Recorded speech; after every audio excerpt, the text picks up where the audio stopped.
And then if we get enough supplies, we can even extend that to the immediate families. I think that is the most ace in the hole card that we got. You can do any mandates you want, but the people, the vast majority of people aren't, I don't know how you can, A, it's unconstitutional, but B, I just don't know how you physically, physically enforce it. When they see a Raiders game with 80,000 people in there, yeah, they get the jab right before they go in the game, but I thought we were all told it doesn't take effect that quick.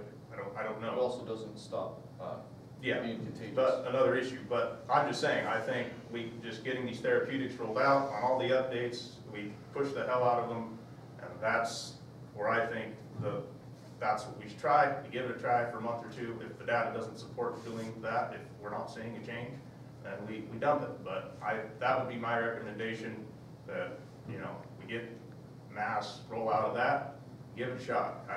I don't think the therapeutics don't seem to have side effects. If they don't work, maybe they do. That's just what I read, but that's what I'll vote for. I'm not gonna vote for any mandates. I'll have anyone free choice, mask, fax, whatever they want to do. It's their choice, but that's where I stand. Don't mean any disrespect to anyone. I understand all the difficulties, but I just that's as where I'm at as an elected official. That's my position, and respect everyone's viewpoint. But that would be what I would say we should. For the Commission's knowledge, every person that I've called with COVID, as you can see on the stats I put out, the 945 cases since it started.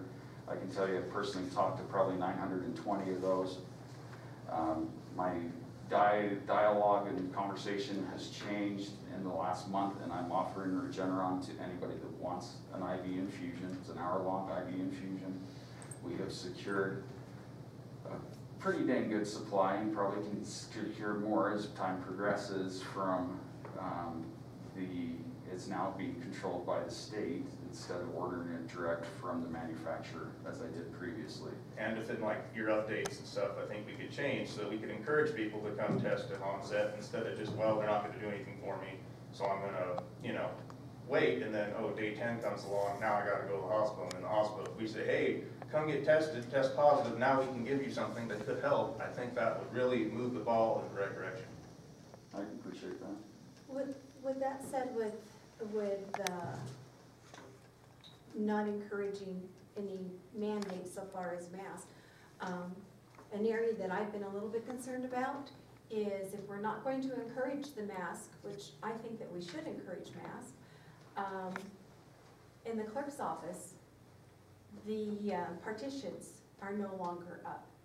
So to protect them of people that are not going to go ahead and use masks, I think that we ought to go back to having those partitions put up as a secondary defense for those that are going to be refuse to be vaccinated. I'm vaccinated, my family's vaccinated, and I'll be honest with you, because of the influx that's happened with like with the horse races, I was thrilled to death at the horse races, but I was going to be seeing family. I have great-grandchildren that are under the age of 12 and cannot be vaccinated. I am not going to be around that, so I don't accidentally carry something back to my family.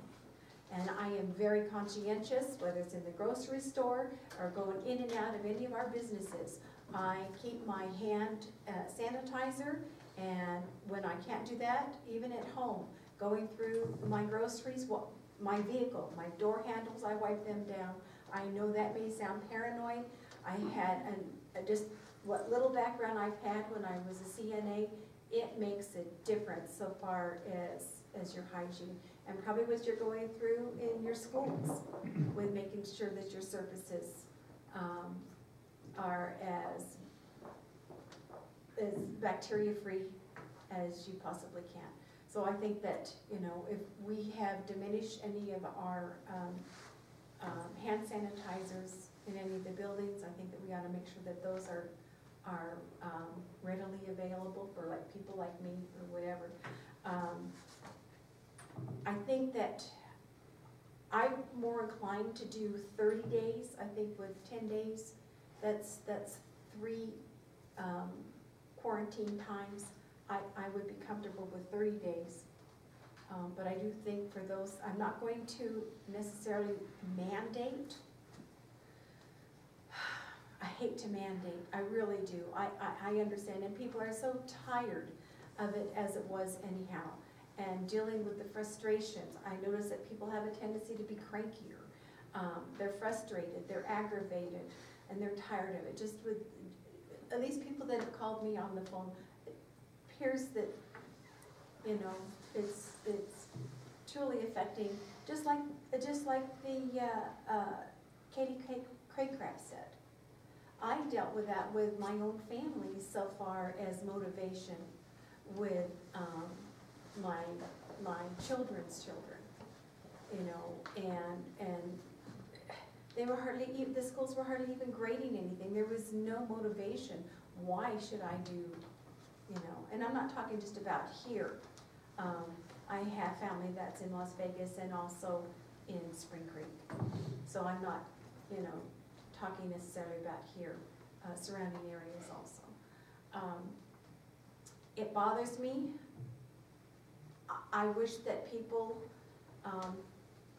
there's no reason why they can't be educated. There's no reason why they are not already educated. This has gone on long enough. So those that want to participate in their community to do the right thing, they're having that opportunity for quite a while now. So I will go ahead and I will wear a mask. And yeah, but those things so far as the partitions, I think ought to go back up if people aren't going to be mandated. That's a great suggestion that I think as a commission we can implement in our own backyard, our own people. You brought something to mind. As speaking of one of my nurses, not mine, but a nurse at the hospital, and she says it's changed in the community because I was just popping ideas. What can we do? She goes, you walk into Ridley's, the carts aren't getting sanitized anymore. Nobody has a mask on. Yep. There's not even a hand sanitizing station. You've got the little, I And carry I some thought, little wipes. you know, maybe that's true. Maybe Ridley's is financially struggling and not able to you know, sanitize their carts and have hand sanitizer out for everybody that comes in there. That's something very common that was commonplace a short while ago. We were all able to use a hand sanitizer when we went to the gas station. The employees had masks on. You went to a restaurant, the employees had masks on. You felt safe doing that. I am not I don't have a huge business in this town. I'm not trying to pick on you, Commissioner Bybee. I'd be curious, as a business owner, do you have any thoughts that what we could do as people come in and out of your business, or things that, have you thought of anything we can do? I know I'm putting you on the spot. I apologize for that. And my business is a little bit different, where I fall under the guys at the Gaming Control Board. We've been under a mask mandate now, I don't know, the last couple of months, when the governor brought it back. So in my business, yeah, the masks they're required now, just like they were last spring and throughout from the beginning. So, and it's not a matter, as I agree with what Matt said, the ideology of it. I think to really appreciate it, you have to spend some time out in the hospital. And sadly, this week I've had the unfortunate opportunity to spend quite a bit of time out in the hospital because my father's out there, not for COVID, but for other reasons. And it's not business as usual out there. That place is manic. It is crazy. I sat in that ER waiting room for several hours on Sunday, and I've been out there a lot of times, and I've never seen it like it is right now. I mean, it's mobbed. The people are running around like crazy. The staff is stretched. They are completely stressed and at wit's end, and it's a scary situation. This is not business as usual. This is not just some other, some other flu season. This is way more intense, and I think that I don't have the answers. I don't even know that I have suggestions. I'm hoping you guys are you have the background with the science. I'm hoping that you're going to make us some recommendations that from that, we can glean a workable solution that, that helps to protect our community, helps us take a positive stand and give some encouragement, but also doesn't bring out the torches and the pitchforks. I'm not a big fan of torches Either and one, pitchforks. yeah. So, I don't know. I think as far as that discussion goes, I mean, my staff is required to wear masks. They're getting COVID. I mean, I've had several people that have either come in contact with it or have gotten it in the last few weeks, but I can't control them once they leave work. And it's hard for you to, I imagine, to do business once they do get COVID, and we're ratifying quarantine orders later today, and we're putting people in quarantine for 10 days. It's hard to run a business if you don't have the people that's your business. Well, yeah, I mean, and the problem being is I'm already running so short because people are not going to work. This has created a twofold problem. Number one, I agree with Commissioner Bowles completely. People not coming to work is not, for the most part, is not due to COVID. It's due to the fact that we have extended unemployment benefits to the point where most people financially would be damn fools to come to work. They'd come to work for half of what they're gonna get paid by the government to sit home. But the problem's compounded that when I'm running so short because of that, that when I do lose one or two people because they actually have gotten sick, then I'm at critical staffing levels and I am turning business away. And that's I think your pain and frustration has been echoed to me time and time again from businesses in this county. We all know our largest employer is the mine, and then the prison. The mine is voiced, and not just the mine, the KGHM, but all the mines, Leadcore, Pure Gold, is there Bald Mountain? Mm-hmm. Bald Mountain, sorry, I didn't mean to, hope I didn't offend them, I can remember, they've all contacted me within the last week and had a discussion about their employees being gone. What are we doing to curb the spread? What can we do as employers? What do we do better? And it's hard. It's really hard. Again, we've kind of set a stance that we're not going to take anybody's liberties away, constitutional rights. I get that. I do get that. However, at what cost to the other industries, to the hospital? I would disagree, Commissioner Bowles. It is not at any I will not cost. compromise liberty for any cost. So, Because that's the oath we swore, and that's the nation and the system of government. I can appreciate that. Paid too high a price to give that up. So in 1905, a Baptist minister was taken to the Supreme Court and in jail for not getting the smallpox vaccine. The Supreme Court, the case went all the way to the Supreme Court. The ruling judge, of course, always gives his opinion in a vote like 5-2. He said, because the Constitution is there, it doesn't guarantee you liberty from everything. You don't always have the rights to do whatever you want. This man was then subsequently fined, had a short prison term, whatever, over smallpox. Today, smallpox is not among us. If you're over 50, maybe 60, I don't know where it ended, you have a scar on your shoulder, smallpox is eradicated. Polio is eradicated. I'm not saying I'm going to force somebody to get the COVID-19 vaccine. How long did they develop those vaccines before they rolled them out? That's a great question. I don't know the answer. I do think know it was that a long time. Several years. Right, I do know, Commissioner Godon, that President Trump, one of the greatest things I think he did with his administration is he cut that red tape out, and it was Operation Warp Speed. Well, I think it's great too. I'm just bringing that up, that you're seeing that hesitancy because this is new. It is new. It is new, but we have 180 million Americans vaccinated currently. It's I not wanna an bring up- irrelevant discussion. I just want to, I want to just focus this because we've got stuff to do today. And this is important. I just don't want to Like, Sure. going to sit Do you have an there- idea how to curb the spread, Commissioner So Bowles? I'm asking how, so this from day one has never been about eradicating the disease. It has been about curbing the spread. The definition of insanity is to do the same thing over and over again and expect a different result. We are on month 15, 16 of doing things that we've been told to do, and there is no, now we're not gonna sit here and argue about how, whether or not masks stop spit from coming out of your mouth. We all know that that's a thing. The issue is, if there is no material statistical difference in states that have absolutely zero mandated measures versus the states that have the worst ones. In fact, the states that have the worst ones have worse outbreak numbers as far as I understand. So doing this stuff that doesn't work for the sake of safety theatrics is dumb.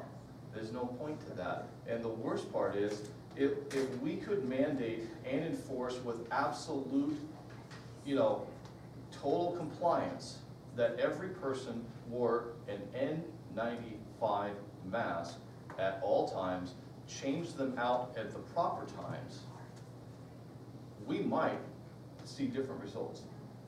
But because this is all, I'm just calling it safety theatrics, because the vast majority of the people that are complying with this are doing just exactly that. They're complying. They're taking the equivalent of my t-shirt and putting it over their face because they're required to have a face covering.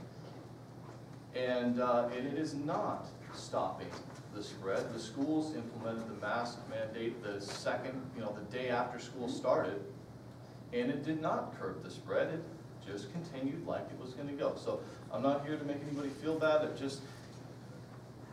It feels good. It makes us feel good to be a part of something. We're all in this together doing stuff, but safety theatrics and virtue signaling doesn't curb the spread of the virus.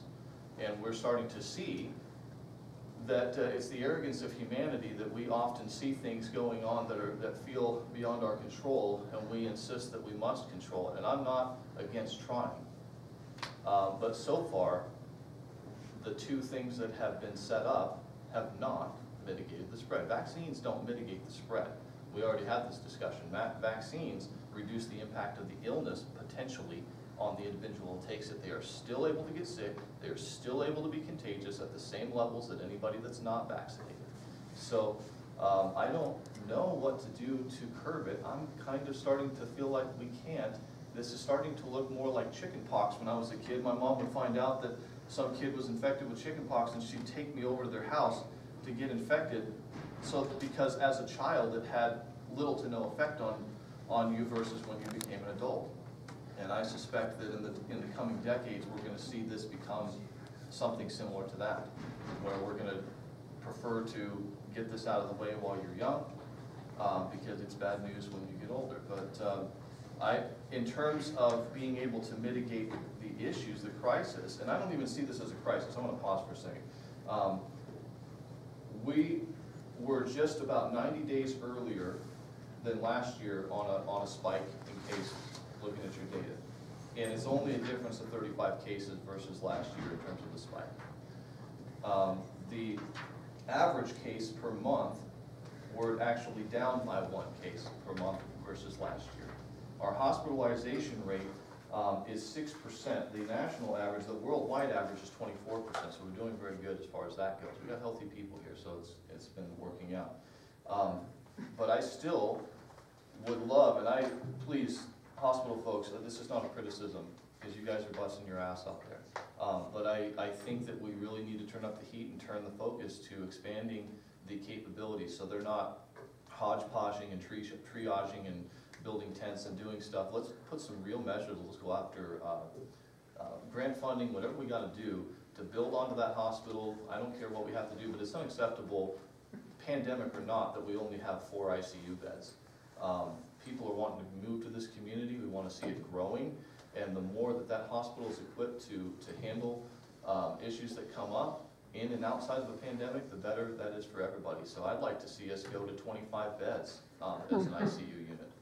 You don't have the personnel. I understand that. Commissioner Bowles. I understand that, but So- if we can get the capacity up, at least we're not building tents. Because it won't matter if we don't have the personnel, if we need that many ICU beds, and we're putting them in tents or doing whatever, at least we have the facilities. We can work on the people.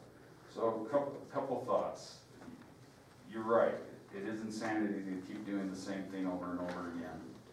It's also insanity that you have not worn a mask nor chose to be a proponent and also done things outside of the city. Gentlemen, let's not go there, it's not gonna fix the problem. Yeah, thank you. Yeah, that's, Hey, that's fine, you went there. Also, we're given millions from, as a commission, what did we do with it? We chose to build a new county building, we didn't choose to build a hospital. So I have to firmly disagree. Does anybody have, you yet to come up with a solution there? Commissioner Bowles, did you have a solution? I told you, I don't know that there is one. Okay. I don't know. I'd like to do one quick comparison. And what it is just the era that I grew up in the mid-50s. Polio vaccination, I went to school, all of us, George is included in that. We got a little cube, a vaccine cube. Nobody said anything, no parent, no kid, no nothing. You went to school, they gave you the sugar cube. It was a polio vaccination. And you took that. There was no debate, it was there, you walk into school, everybody took it. What happened? They eradicated polio, pretty much. But there was no ifs, ands, or buts, and nobody, certainly we are much more aware today with education and all this stuff, but I'm just trying to draw a comparison to what we did back when we had a serious epidemic of polio and what we do now with the COVID.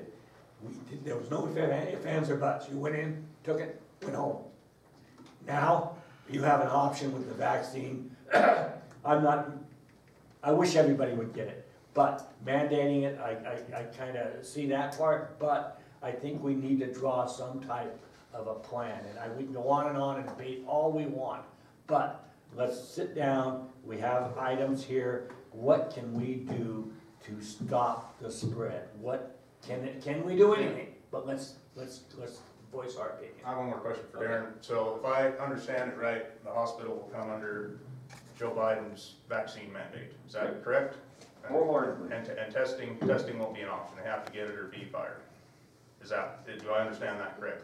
No, according to Joe Biden, you will either become vaccinated, you will have a religious exemption, or you will have a medical, something in your chart that says that you medically are unable to get the vaccine, or you will be fired. Okay, so what are we gonna do? Number of people out there at the hospital, so also with this, we need to know that we're gonna be coming short-staffed.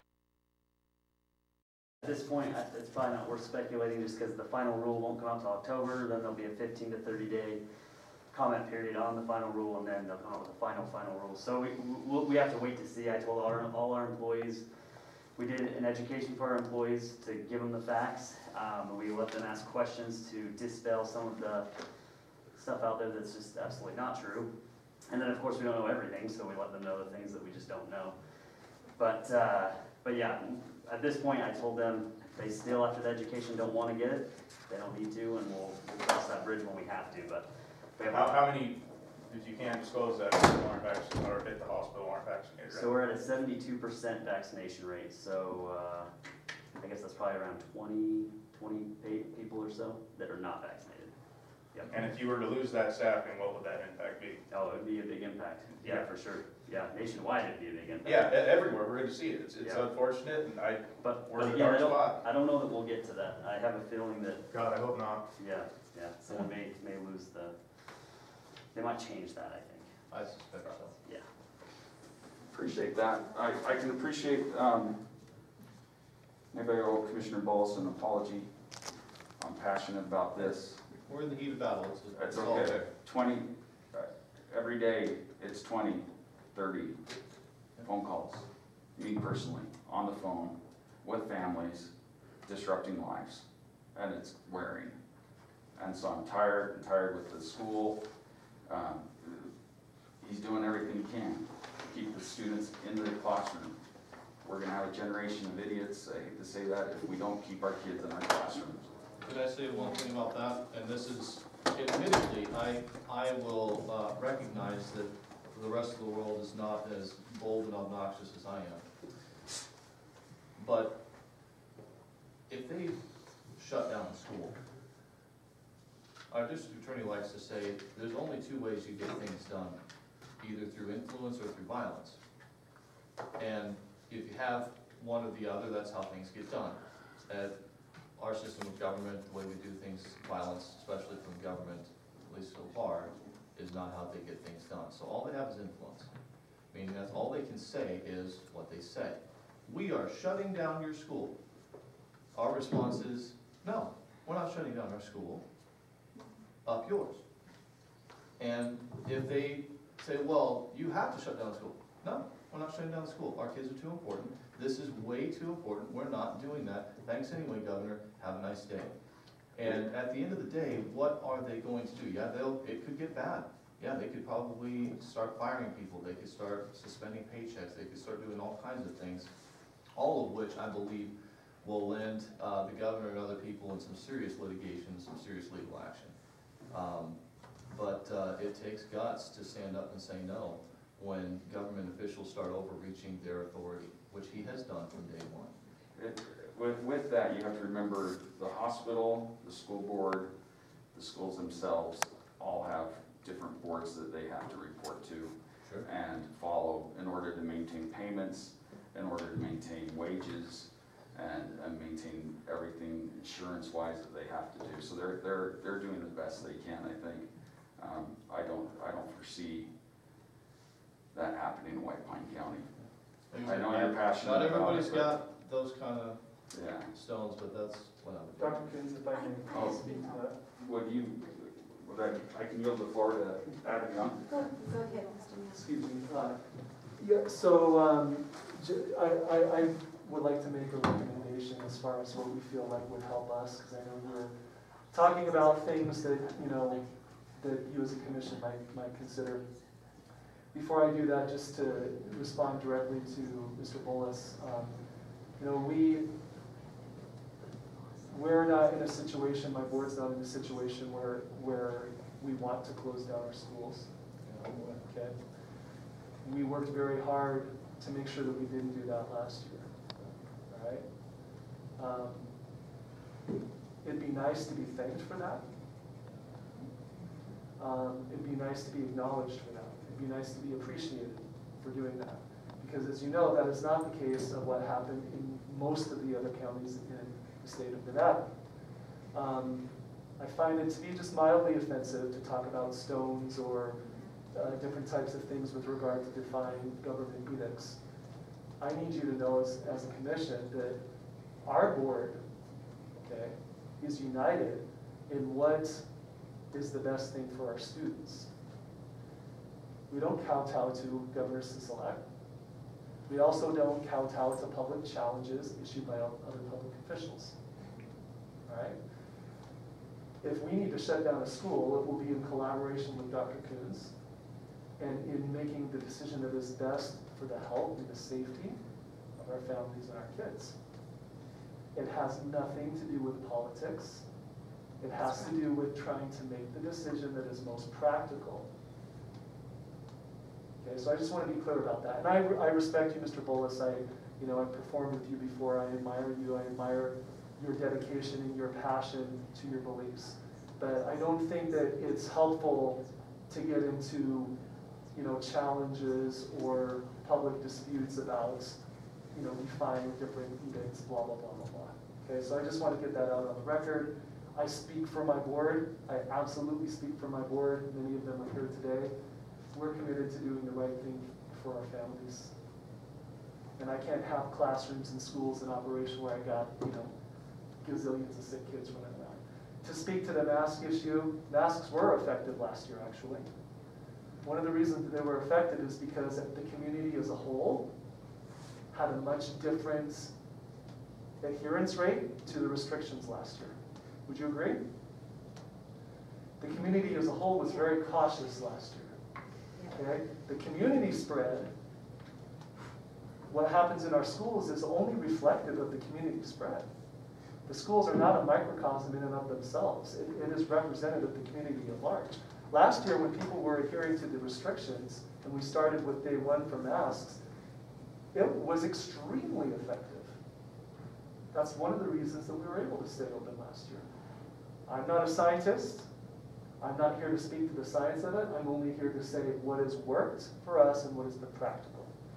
I do believe that with the implementation of the mask mandate back on our campuses, what my hope is that we will peak very, very soon.